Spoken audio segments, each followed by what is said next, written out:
Earlier in your algebraic careers, you learned how to multiply polynomials. So, for example, if we had x plus 2 times 4x plus 5, we learned that this is the same thing as really doing the distributive property twice, but you can multiply x times 4x to get 4x squared. You can multiply x times 5 to get 5x. You can multiply 2 times 4x to get 8x, and you can multiply 2 times 5 to get 10. If what I just did looks foreign to you, I encourage you to review multiplying binomials on Khan Academy. But then this could be simplified as being 4x squared plus 13x plus 10. What we will now do as we advance our algebraic careers is to think about how do we go the other way around. How do we divide polynomials? So, for example, we might see an expression like this. 4x squared plus 13x plus 10 divided by x plus 2. Now, you might already know from your knowledge of multiplication and division that this is really reversing what we just did up here. That if x plus 2 times 4x plus 5 is equal to this business, then this business divided by x plus 2 should be equal to 4x plus 5. And even if you didn't have this information that we have up here, there's ways that you would have approached this. One way is that you could have tried to factor what we have here in the numerator. You could have said, hey, let me maybe factor this by grouping. And let's do that right over here. 4x squared plus 13x plus 10. When you factor by grouping, you say, hey, can I think of two numbers whose product is equal to 4 times 10? So I say a times b is equal to 40, and whose sum is equal to 13. So a plus b is equal to 13. And let's see what it could be. It could be 8 and 5. So a is equal to 8, b is equal to 5. This is just factoring by grouping right over here. Once again, if this is unfamiliar to you, I encourage you to review factoring by grouping on Khan Academy. And so we can break apart this 13x as an 8x and a 5x.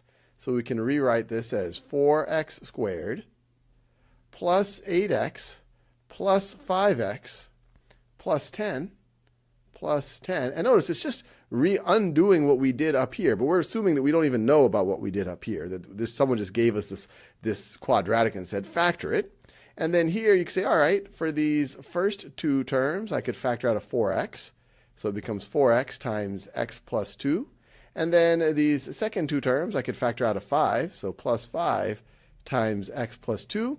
And then I can factor out an x plus 2. So it becomes x plus 2. I'll scroll down a little bit.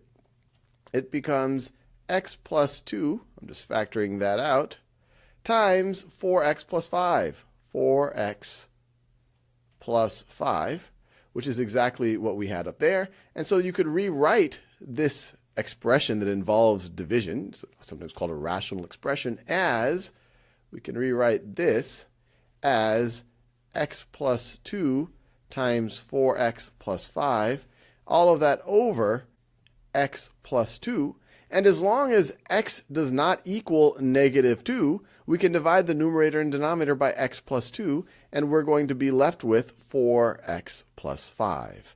And we could constrain it. We could say 4 for x not equaling negative 2.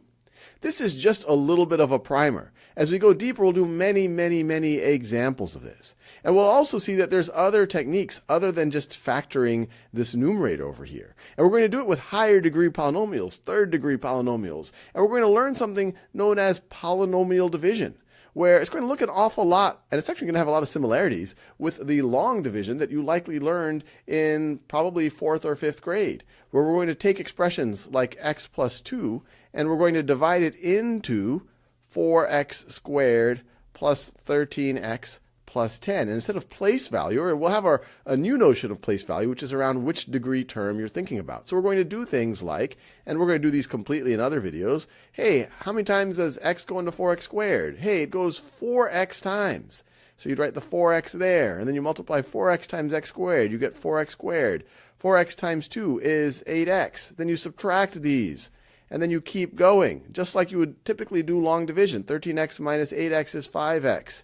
And then you bring that 10 down. And then you say, hey, how many times does x go into 5x? And you say, hey, it goes 5 times. 5 times x is equal to 5x. 5 times 2 is equal to 10. And then you subtract this, and you're left with no remainder. And so notice, you just saw when x plus 2 is divided into this, you get 4x plus 5, just what we saw right over there. So we're going to explore these multiple techniques, including polynomial division, and we're also going to see what happens when you do have a remainder there.